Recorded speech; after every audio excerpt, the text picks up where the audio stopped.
तो आदाब, नमस्कार, गुड इवनिंग, सत श्री अकाल। एक बार फिर आप तमाम लोगों का स्वागत है क्राइम तक की कहानी के इस एपिसोड में। उम्मीद है पूरी फैमिली अच्छी होगी, अपना ख्याल रख रही होगी। आज की जो कहानी है उस कहानी को सुनने के बाद शायद आप में से बहुत सारे लोग यकीन नहीं करें कि ऐसा हो सकता है, लेकिन ये हुआ है। इत्तेफाक से 2 दिन बाद 15 अगस्त आज़ादी का दिन, और आज से शुरू हो चुका है हर घर तिरंगा। तो ये कहानी आज़ादी के 15 साल बाद की है। 1947 में हम आज़ाद हुए और 1962 की कहानी। और ये कहानी के 2 पार्ट हैं। एक कहानी जब ये शुरू होती है तब तक भारत और चीन के बीच जंग शुरू नहीं हुई, उसके बाद भारत चीन के बीच युद्ध भी है। 1962 की कहानी है। आज़ादी के 15 साल के बाद हमारी जो खुफिया विभाग है उन्हें कुछ जानकारी मिलती है। जानकारी ये मिलती है कि इंडिया के कई ऐसे स्टेट्स हैं जहाँ पे चूँकि राजशाही तो ख़त्म हो गई थी जब देश आज़ाद हुआ, सारे सूबों को, सारी रियासत को, सारे राज्य रजवाड़ों को मिला लिया गया था और उनको एक वजीफ़ा मिलता था। तो इंटेलिजेंस को खबर मिली कि ऐसे कई स्टेट्स के ऐसे राजा हैं जो अपने पास हथियार रख रहे हैं और बाकायदा उनको ये जो हथियार दिया जा रहा है वो सब स्मगलिंग का है, विदेशी हथियार है। हथियार, गोली, गोला बारूद। अब अलग अलग स्टेट्स के ऐसे इन शाही ख़ानदान के लोगों को हथियार ख़रीदने की क्या ज़रूरत है और इन्हें कौन दे रहा है, इसके ऊपर जांच शुरू हुई। जांच करते करते आखिरकार कुछ सुराग मिलता है और इसी सुराग के बाद 20 सितंबर 1962 को एक खुफिया विभाग और पुलिस की टीम दिल्ली के 5 सितारा अशोका होटल में छापा मारती है। अशोका होटल बहुत फेमस है, सरकारी होटल है। तो वहाँ छापा मारती है। एक कमरे के बारे में रूम नंबर ख़ासतौर पर उनके पास था और उसी रूम नंबर में वो जाकर दबिश देते हैं। तो वहाँ पे एक शख्स ठहरा हुआ था, उसका नाम था डैनियल हेली वेलकॉट, एक अमेरिकन सिटीज़न और एक रईस आदमी। तो उसके कमरे में जाकर तलाशी ली जाती है। जब तलाशी ली जाती है तो वहाँ से एक बॉक्स मिलता है और उस बॉक्स के अंदर 766 कारतूस बरामद होते हैं। अब एक 5 सितारा होटल के अंदर एक अमेरिकी नागरिक के कमरे से एक बक्से में 766 गोलियां। मामला गंभीर था। पुलिस उसे हिरासत में लेती है और पूछताछ शुरू करती है। और इसके बाद अब पुलिस उसे अपने साथ पूछताछ के बाद सफदरजंग एयरपोर्ट ले जाती है। सफदरजंग एयरपोर्ट पर इस शख्स का, इस अमेरिकी सिटीज़न का जिसका नाम डैनियल हेली था, उसका पिकना एक प्राइवेट प्लेन खड़ा हुआ था। और ये जो प्लेन था इसका नाम था पाइपर अपाचे, एक 4 सीटर प्लेन। ये सफदरजंग एयरपोर्ट पे खड़ा हुआ था। पुलिस की टीम उसे लेकर जाती है, उस प्लेन की भी अब तलाशी लेती है। और जब उस प्लेन की तलाशी लेती है तो वहाँ से उसको 40 और बॉक्स मिलते हैं और हर बक्से में लगभग 250 कारतूस थे, तो 1000 कारतूस। तो होटल से 766 और सफदरजंग एयरपोर्ट पे खड़े एक प्राइवेट प्लेन के अंदर से 1000 कारतूस 4 बक्सों में। आर्म्स एक्ट का मामला बनता है। पुलिस से पूछताछ करती है, अदालत में पेश करती है और फिर उसे तिहाड़ भेज दिया जाता है। अब वो तिहाड़ पहुंच जाता है। तिहाड़ में रहता है। आदमी बड़ा था, रसूख वाला था, पैसे वाला था, लेकिन इतना संगीन इल्ज़ाम होने के बावजूद कुछ ही महीनों बाद उसे ज़मानत मिल जाती है। अब वो ज़मानत पर बाहर आ जाता है, लेकिन ये तो आर्म्स एक्ट में उसे ज़मानत मिली। उसके ऊपर एक और इल्ज़ाम था। एक भारतीय कंपनी, टाटा जैसी कंपनी, उसका 60,000 रुपये बकाया था, 60,000। अब ये कहा गया कि आप इस कंपनी के 60,000 बकाया दें तभी आप इंडिया छोड़कर जा सकते हैं। तो आर्म्स एक्ट में तो उसे ज़मानत मिल गई, उसने जो शर्तें रखी, लेकिन 60,000 रुपीज़ टाटा को देना है और वो अभी दे नहीं रहा है। अब इधर पुलिस लगातार लगी हुई है, बेल पे बाहर है, लेकिन उसे ये भी पता है कि ज़्यादा दिन तक वो नहीं रह सकता, फिर बेल कैंसिल होगी, जेल जाना पड़ेगा तिहाड़। क्या करे? अब इधर पुलिस भी कोशिश कर रही है कि उसका जो बेल है वो खारिज कराए और दूसरा नॉन बेलेबल अरेस्ट वारंट ले ले। तो उसे इस चीज़ की भी जानकारी थी। तो क्या किया जाए? इस चक्कर में एक रोज़ उसे लगता है कि अब यहाँ से भागना ही ठीक है। तो बेल पे आने के बाद वाघा के रास्ते, जो वाघा बॉर्डर है अपना इंडिया पाकिस्तान का, वहाँ से पाकिस्तान भागने की कोशिश करता है, लेकिन बॉर्डर पे पकड़ा जाता है, उसे वापस लाया जाता है। वापस लाने के बाद फिर कोर्ट में पेश किया जाता है। अब जब कोर्ट में उसे पेश किया जाता है तो एक तो बेल पे बाहर आया, ऊपर से अब पाकिस्तान भाग रहा है और अब और भी संगीन इल्ज़ाम। तो अदालत में उसे मालूम है कि अब सज़ा कड़ी मिलेगी। लेकिन नसीब देखिए उसका कि उसी वक्त इंडिया और चीन के बीच जंग जारी थी, भारत और चीन युद्ध 1962 का फेमस। तो जब इसको अदालत में पेश किया गया तो इसने कहा जज से कि जंग जारी है इंडिया और चीन के बीच में, मेरे कई प्लेन हैं, आप चाहें तो भारत, चाहे तो भारतीय सेना, चाहे तो मेरे इन जहाज़ों का इस्तेमाल जंग में कर सकती है।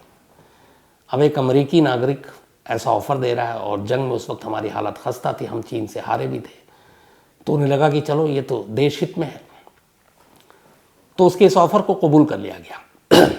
बदले में ये हुआ कि ठीक है, तुमने जितने दिन जेल में काटे थे आर्म्स एक्ट में, उतने ही सज़ा अब तुम्हें होगी, उससे बरी कर दिया जाता है, लेकिन तुमको जो 60,000 रुपये बकाया हैं टाटा कंपनी के वो चुकाने हैं, उसके बाद तुम आज़ाद हो। अब अपने प्लेन के नाम पर उसने ये सारा तो कर लिया, अब 60,000 देना था, वो उसका इंतज़ाम कर रहा था, लेकिन उसे मालूम था कि ये होगा नहीं, कुछ अड़चनें थी। अब इस प्लेन से जो पाइपर अपाचे सफदरजंग एयरपोर्ट पे खड़ा था, जिसके अंदर से 1000 कारतूस मिली थी, वो सफदरजंग एयरपोर्ट पर जब्त करके पुलिस ने वहीं पे हैंगर में रखा हुआ था।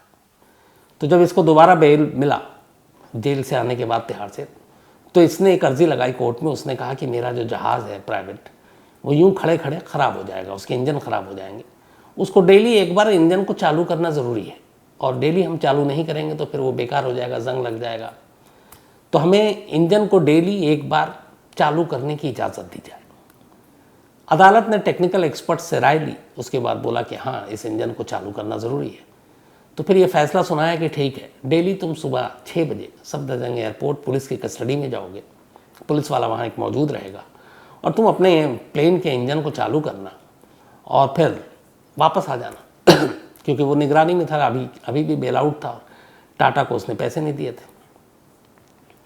तो ये सिलसिला चलता रहा और वो डेली जाता हफ्तों तक और जाकर अपना इंजन उसमें फ्यूल डालता और इंजन स्टार्ट करता, फिर थोड़ी देर के बाद निकल लेता। अब रूटीन में जब शामिल हो गया, जो पुलिस वाला साथ होता वो भी देखता है कि इसका रूटीन आता है, प्लेन स्टार्ट करता है, फिर वापस चला जाता है, तो फिर आप धीरे धीरे थोड़े लापरवाह होते जाते हैं, और यही इसका ट्रिक था। ये सब करता रहा। उसके बाद अचानक 23 सितंबर 1963 की बात है, ये 23 सितंबर 1963, ये फिर जाता है सफदरजंग, एक कांस्टेबल इसके साथ। वो उस दिन फ्यूल भरवाता है, इंजन स्टार्ट करता है, और इंजन स्टार्ट करने के बाद इस बार प्लेन को थोड़ा सा, कभी कभी थोड़ा सा ये चलाता था, लेकिन ग्राउंड पे ही फिर वापस ले आता था। उस दिन इंजन स्टार्ट करता है।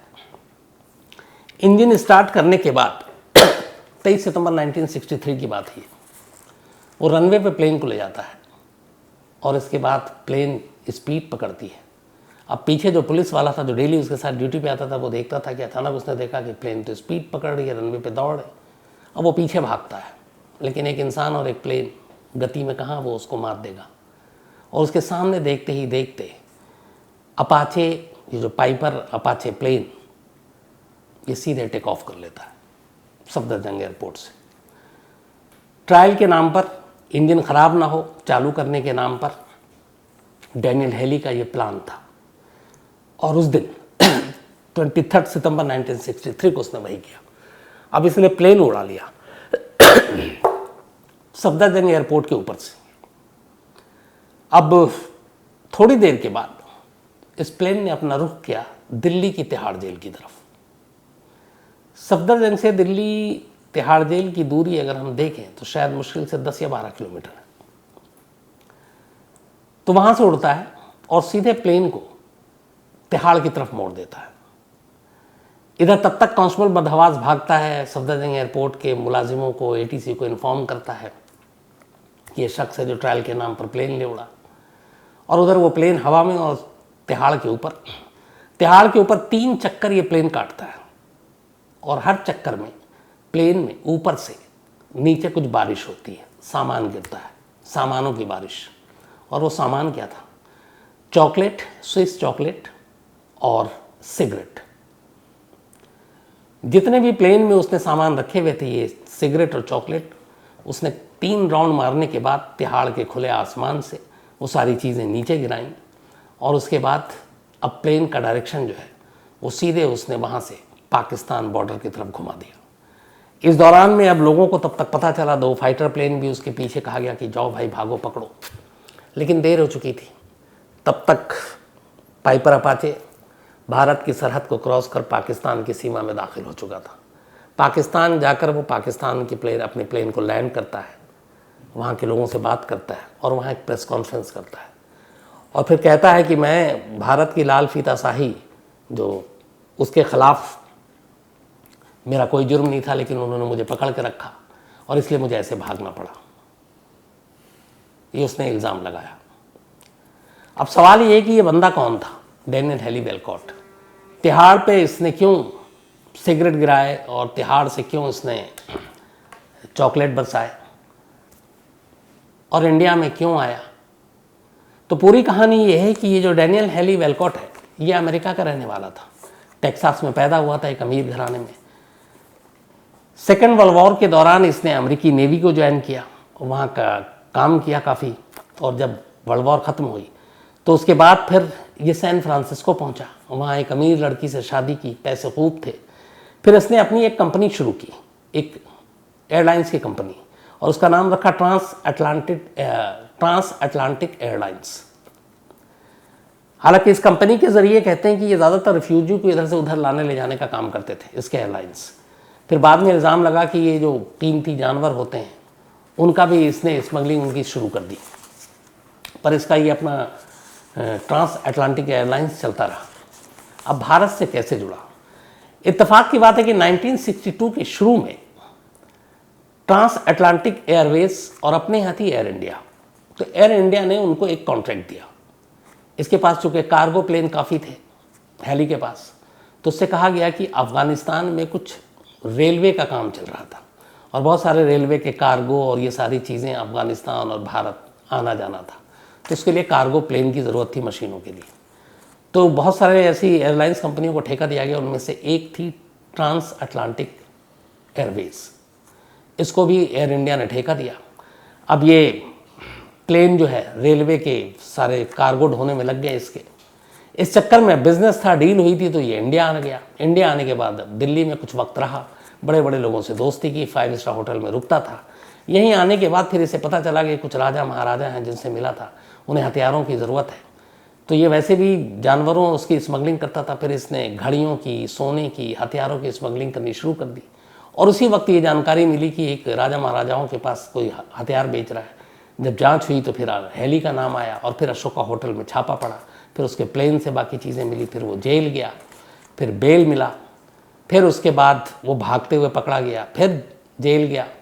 और इस जेल में रहने के दौरान तिहाड़ में उसकी बड़ी दोस्ती हुई बहुत सारे लोगों से, और उन दोस्तों से उसने कहा था मैं बाहर जाऊंगा तो तुम्हारे लिए कुछ करूंगा। और वही एहसान उसने दोस्ती चुकाने के लिए, जब ये सफदरजंग एयरपोर्ट से 23 सितंबर को प्लेन लेकर उड़ा, तो उससे पहले उसने प्लेन में सारे सामान धीरे धीरे रख लिए थे, चॉकलेट और सिगरेट्स। और उसने अपने उन दोस्तों के लिए तिहाड़ के ऊपर से वो सारी चीज़ें बरसाई। तिहाड़ के इतिहास में ऐसा कभी नहीं हुआ, पहली बार था कि तिहाड़ के ऊपर, उस ज़माने में, अब तो खैर मुश्किल है क्योंकि एयर जोन पूरा नो फ्लाइंग जोन जो है वो सब कुछ है, लेकिन वहाँ उड़ा, चॉकलेट और सिगरेट की बारिश हुई, कैदियों में खुशियाँ थी, खूब लूटा उन्होंने। तो ये उसने उसके लिए किया था। अब खैर वो यहाँ से भागकर पाकिस्तान चला गया, फिर पाकिस्तान से वो निकल गया लंदन और इधर उधर कहीं कहीं वो अपना लगा रहा काम। धीरे धीरे अब उसने स्मगलिंग का ही धंधा शुरू कर दिया था। तिहाड़ में उसकी एक दोस्ती एक और अमेरिकन से हुई थी, दोनों ने मिलकर फिर स्विस घड़ियाँ, गोल्ड, इन सब की स्मगलिंग करनी शुरू कर दी और इसका अपना धंधा चलता रहा। लेकिन अब ये इंडिया से भागा था, इंडिया का भगोड़ा था, इंडिया इसकी तलाश में थी। धीरे धीरे वक्त बीता। 1964, अब 1 साल बाद हो गए इसको, 1 साल हो गया, 1960 में ये भागा था। 1964 8 जून की तारीख आती है। 8 जून को 1964 में पाकिस्तान के कराची से एक प्राइवेट एयरलाइंस उड़ान भरता है उसमें 2 लोग थे, पायलट और को पायलट। पायलट का नाम था कैप्टन मैकलिस्टर और को पायलट का नाम था पीटर जॉन फिल्बी। इन दोनों को ईरान जाना था, लेकिन पाकिस्तान से उड़ान भरते ही कराची में ईरान की बजाय इन्होंने अफगानिस्तान सीमा होते हुए भारत की सीमा का रुख कर लिया और भारत के अंदर बड़े ही कम हाइट पर उड़ाना शुरू किया ताकि रेडार को ये चकमा दे सके। इसके बाद अब ये भारतीय सीमा में दाखिल हो जाते हैं और भारतीय सीमा में दाखिल होने के बाद अब ये उस वक्त के बॉम्बे यानी कि मुंबई से करीब 80 किलोमीटर दूर पहुंच जाते हैं। इन दोनों की पहले से प्लानिंग थी कि मुंबई से या बॉम्बे से 80 किलोमीटर दूर 2 लोग इनको नीचे से इशारा करेंगे, एक तय जगह थी, और उसके बाद ये प्लेन लैंड करेंगे एक सुनसान जगह पर, और इशारा करनी थी साड़ी, ग्रीन और वाइट रंग की साड़ी से, ग्रीन और रेड कलर की साड़ी से। अब ये उस जगह पे ऊपर से प्लेन से देख रहे हैं, नीचे वो कोई निशान नहीं, कोई वो बंदा नहीं, क्या करें। इसी दौरान में अब इनके फ्यूल ख़त्म हो गए। जो फ्यूल ख़त्म हो गए तो इनको मजबूरी में नीचे उतरना पड़ा, लेकिन नीचे उतरते उतरते जो प्लेन का नोज था वो ज़मीन से टकरा गया और दुर्घटनाग्रस्त हो गया। आगे को कुछ प्लेन को नुकसान हुआ। प्लेन में आग लगने का खतरा था, लेकिन दोनों किसी तरह प्लेन से बाहर आ गए। अब जब प्लेन नीचे उतरा इस तरीके से तो आसपास की बस्ती के लोगों ने देखा, वो भाग कर आए, भीड़ जमा हो गई वैसे ही प्लेन देखने के लिए भी। तो अब ये दोनों नीचे किसी तरह से उतर कर जान बचा कर बाहर आते हैं। अब दोनों विदेशी गांव वाले उनको देखते हैं, तब तक भीड़ जो है उन दोनों को पकड़कर फिर पुलिस के पास ले जाती है नज़दीकी थाने में, और वो एक दापोली पुलिस स्टेशन था, वहाँ इन दोनों को ले जाते हैं। अब पुलिस उन दोनों को देखती है, पूछताछ करती है, तो ये कहते हैं कि हम अमृतसर से हम लोगों ने एक उड़ान भरी है, हमारा फ्यूल ख़त्म हो गया और ये क्रैश कर गया है एक तरह से। तो पुलिस के साथ वो वापस मौके पर जाते हैं। फिर वो कहते हैं कि इसमें आग न लग जाए, कुछ ज़रूरी सामान निकालेंगे। और उस प्लेन के अंदर उस वक्त करीब 700-800 स्विस घड़ियाँ थी, बहुत महंगी, जो वो इंडिया में खपाने के लिए आए थे। वहाँ भीड़ और पुलिस की मौजूदगी में वो बैग अंदर प्लेन के अंदर घुसते हैं और चोरी छुपे वो सारे बैग में वो सारी घड़ियाँ वड़ियाँ भर लेते हैं, और उसके बाद ये पुलिस के साथ निकलते हैं। अब चूँकि मामला एक विदेशी का था, प्लेन लैंड किया, पुलिस दोनों को अदालत के सामने पेश करती है, मजिस्ट्रेट के सामने, डिस्ट्रिक्ट डीएम के सामने। तो डिस्ट्रिक्ट मजिस्ट्रेट को भी वो वही कहानी सुनाते हैं कि हम लोग अमृतसर से आए थे और ये था, और फिर वो ये भी कहते हैं कि हमारे प्लेन की निगरानी सुरक्षा के लिए आप पुलिस वालों को कह दीजिए। तो डीएम भी कहते हैं कि ये लोग जेन्युइन लोग हैं, वो आदेश दे देते हैं भैया प्लेन को घेर के रखो जब तक कि वो मरम्मत ना हो जाए, और इन दोनों को वो कहते हैं ठीक है आप जाइए। और दोनों वहाँ से वो बैग में तमाम घड़ियाँ वड़ियाँ लेके चंपत हो जाते हैं और बस पकड़ के सीधे अब मुंबई पहुँच जाते हैं। उन्हें पता था कि अब इस प्लेन का खुलासा थोड़ी देर में हो जाएगा, तो ये दोनों इसी तरह भागकर सेंटा क्रूज पहुँचते हैं मुंबई, और वहाँ से फर्जी पासपोर्ट पर दोनों पाकिस्तान की एक फ़्लाइट में चढ़ जाते हैं, और पाकिस्तान की फ़्लाइट में चढ़ने के बाद भारत से निकल जाते हैं। अब उनके निकलने के बाद अगले दिन कुछ अखबारों में खबर छपती है, तो पता चलता है कि एक संदिग्ध प्लेन यहाँ पे उतरा है। फिर जब छानबीन होती है तो पता चलता है ना अमृतसर से ऐसी कोई किसी प्लेन ने उड़ान नहीं भरी। अब इससे बड़ा होता है कि हमारे भारतीय वायु सीमा में, एयर स्पेस में कोई प्लेन यूँ घुसा है और किसी को पता नहीं। उस वक्त पार्लियामेंट में भी इसको लेके हंगामा होता है, क्योंकि सुरक्षा में घोर लापरवाही थी। लेकिन प्लेन किसका था अभी भी राज है। अब ये दोनों पाकिस्तान भाग गए, पाकिस्तान से फिर ये लोग लंदन चले जाते हैं। लेकिन लंदन पहुंचते पहुंचते होता क्या है कि इसमें से जो मेन पायलट था कैप्टन मैकलिस्टर, उसका ईमान जाग जाता है। वो स्विस एम्बेसी पहुंचता है लंदन में, और वहां जाकर कहता है कि मेरा जो को पायलट था वो असल में एक स्मगलर था, और उसका असली नाम जॉन फिल्बी नहीं बल्कि उसका असली नाम हैली है। वही हैली जो भारत को 2 बार चकमा देकर भारत से भाग चुका, डेनियल हैली वेलकॉट। अब जब ये खबर मिलती है तो फिर लंदन में हैली को रोक लिया जाता है, अरेस्ट कर लिया जाता है। अब भारत खबर आती है तो पता चलता है कि ये प्लेन से और उसने बता दिया था कि हमने भारत में मुंबई के पास एक प्लेन लैंड किया, स्मगलिंग के लिए जा रहे थे। तो अब उसके बाद इंडियन अथॉरिटी को पता चली, यहाँ से फिर एक टीम गई पुलिस की लंदन जाने के बाद वहाँ उससे पूछताछ हुई तो पता चला कि हाँ ये वही आदमी है जो तिहाड़ जेल से भागा, बेल आउट किया है, और उसके बाद इस तरह से प्लेन लैंड किया। लेकिन बहुत सारी उस वक्त चीज़ें थी, सारी जानकारी तो मिली पर उससे गिरफ्तार नहीं कर पाए, वापस आ गए। धीरे धीरे वक्त बीता। वक्त बीतने के बाद ये अपने उसी तरीके से जो इसका धंधा था तस्करी का, उसमें लगा रहा। करते करते फिर कुछ साल बीत गए। कुछ साल के बाद ये एक बार श्रीलंका में ऐसे ही स्मगलिंग के सामान को खपाने पहुंचा था हेली। वहां पहुंचाने के बाद उसने कहा कि चलो अब यहां से कुछ चेन्नई पहुंचते हैं और वहां सामान पहुंचाते हैं। तो श्रीलंका से ये चेन्नई पहुंच गया माल को खपाने के लिए, स्मगलिंग के। इत्तेफाक से मुखबिरी हो गई और चेन्नई में ये पकड़ा गया। जब चेन्नई में पकड़ा गया तो पता चला कि ये तो वही हेली है जो हमारे 2 बार चकमा दे चुका है एजेंसियों को। अब उसके बाद उसे कोर्ट में पेश किया गया, मुकदमा चला।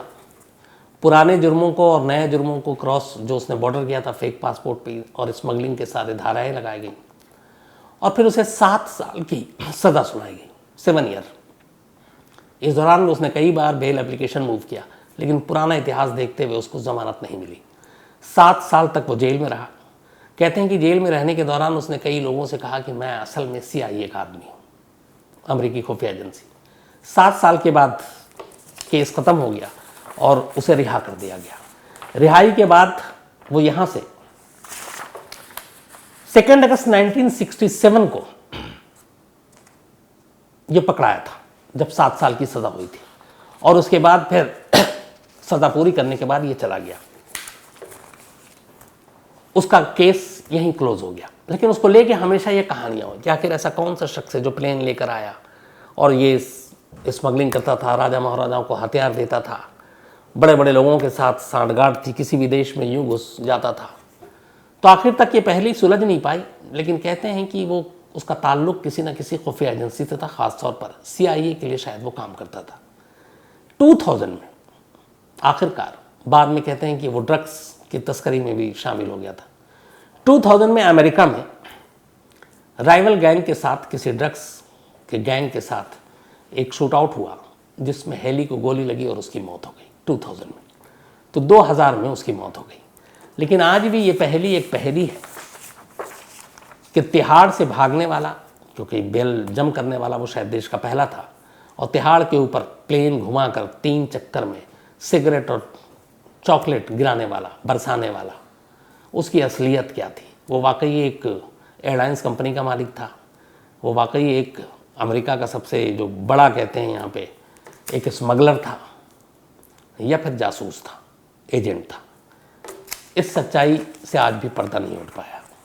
तो ये थी वो कहानी। अब कहानी ख़त्म करूँ उससे पहले वही अपना सिलसिला। आज अभिषेक कुमार, सॉरी इनका कल बर्थडे था, तो बिलेटेड हैप्पी बर्थडे अभिषेक। इसके अलावा तमन्ना, इनका भी जन्मदिन है, हैप्पी बर्थडे। तो तमन्ना हैप्पी बर्थडे।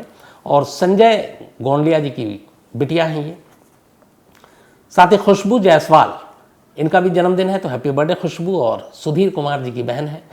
पुष्पेंद्र राणा का भी आज बर्थडे है, तो हैप्पी बर्थडे पुष्पेंद्र साहब। और मनमोहन राणा जी ने भेजा है चंडीगढ़ से। आशा हुसैन, इनका भी बर्थडे है, तो हैप्पी बर्थडे आशा जी। और कुवैत से हैं ये, हालांकि इनका जन्मदिन 15 अगस्त को है, तो एडवांस में आपको हैप्पी बर्थडे आशा हुसैन जी। दीपेश चौधरी, इनका भी आज जन्मदिन है, तो हैप्पी बर्थडे दीपेश। और मोनिका चौधरी जी ने भेजा, नागपुर से, उनकी मम्मी है। इसके अलावा मयान कुमार का भी आज जन्मदिन है, तो हैप्पी बर्थडे मयान। नील कुमार ने भेजा, उनके बेटे हैं। ताहिर नागरवाला का भी जन्मदिन है, हैप्पी बर्थडे ताहिर। इसके अलावा हैप्पी बर्थडे निखिल सर और हरि किशोर कुमार ने भेजा है। साथ ही हैप्पी बर्थडे मोंटी राठौर साहब और रघुवीर भाटी ने भेजा है। हैप्पी बर्थडे दर्शना कासबे, और इनका 15 अगस्त को है। और इन्होंने एक मेल लिखा खूबसूरत सा कि इससे पहले वो 4 बार अपने 15 अगस्त पर उन्होंने बर्थडे के लिए कहा और मैंने एक बार भी उनको विश नहीं किया, तो मेरी सज़ा ये है कि मैं 4 बार विश करूं। तो हैप्पी बर्थडे दर्शना जी, हैप्पी बर्थडे दर्शना जी, और हैप्पी बर्थडे दर्शना जी, और हैप्पी बर्थडे दर्शना जी। तो और थैंक यू आपके इस मेल के लिए। इसके अलावा निशा स्वामी, इनका भी आज जन्मदिन है, तो हैप्पी बर्थडे निशा। और अमन स्वामी जी की पत्नी है ये, श्रीगंगानगर, और बिलेटेड हैप्पी बर्थडे इनको। कृष्णा मानकर, इनका भी जन्मदिन है, तो हैप्पी बर्थडे कृष्णा। और सुधीर कुमार ने भेजा, उनकी सिस्टर हैं। साथ ही निशांक जैन, इनका भी आज बर्थडे है, तो हैप्पी बर्थडे निशांक। प्रणव गनेरिवाल ने भेजा है। साथ ही अश्वनी राजपूत, इनका भी जन्मदिन है, तो हैप्पी बर्थडे अश्वनी। और साइमन सिन्हा असम से, इन्होंने भेजा है। अमन चौधरी जी का भी आज जन्मदिन है, हैप्पी बर्थडे अमन। साथ ही कमलजीत सैनी जी की पत्नी का जन्मदिन है, नाम इन्होंने लिखा नहीं, लेकिन कोई बात नहीं, आपको बहुत बहुत बधाई। इसके अलावा सुभाष का भी बर्थडे है, तो हैप्पी बर्थडे सुभाष। नीतीश कमलापुर, अगर नाम सही मैं पढ़ रहा हूँ। 15 अगस्त को इनका बर्थडे है, तो एडवांस में आपको हैप्पी बर्थडे नीतीश। और मोरबे गढ़वा ने भेजा। इसके अलावा सिमरत पाल कौर 14 अगस्त यानी कल है, कल संडे है, कहानी होती नहीं, तो आपको एडवांस में सिमरत पाल जी हैप्पी बर्थडे। और हरवीर सिंह जी ने भेजा है, उनकी पत्नी है ब्रिस्बेन से। साथ ही नितिन जोशी जी हैं, आदित्य राज हैं, उमेश गुप्ता हैं, गुप्ता अरुण हैं, राहुल बंगारी हैं, विजय भारद्वाज हैं बस्तर से, मोहम्मद फैजल। इसके अलावा नवाराम देवासी, प्रीराम जी और गोदाराम जी जालौर राजस्थान से, आप तीनों का शुक्रिया। डॉक्टर उमंग अखानी है, एक स्टोरी की फरमाइश की है। सोहम राय चौधरी और फ्लाइंग डचमैन की कहानी सुनना चाहते हैं। इसके अलावा विशाल अहमदाबाद से हैं, बिंजल जोशी केस ये मैं सुना चुका हूँ। साथ ही मनरीत और Amrit Kaur, thank you so much आप दोनों का। और Resham Singh ji, thank you so much, इनकी बिटिया है, सिरसा से हैं ये। संतोष मेवाड़ा, सादिक अहमद, सुखदीप सिंह बरार, अमन वर्मा, अनीता, पूनम जैन, प्रीति श्रीवास्तव और Manpreet Singh, thank you so much आप तमाम लोगों के मेल के लिए। तो आज कहानी में इतना ही। अब आपसे मुलाकात होगी 15 अगस्त के बाद, कल संडे और परसों 15 अगस्त जश्न आज़ादी। तो देश आज़ाद हुआ है, तो आप लोग भी छुट्टियां मनाइए और अच्छे से रहिए। हर घर तिरंगा ये भी चल रहा है, तो तिरंगा देखकर वैसे मन में वाकई एक भावना जागती है देशभक्ति और राष्ट्रभक्ति की। तो यही मेरी दुआएं हैं, आप लोगों का वीकेंड अच्छा हो, आज़ादी का माहौल, आज़ादी का उत्सव भी अच्छा हो। तो अब आपसे मुलाकात होगी 16 अगस्त को। तो अपना ख्याल रखिएगा, अपनों का ख्याल रखिएगा। Thank you very much.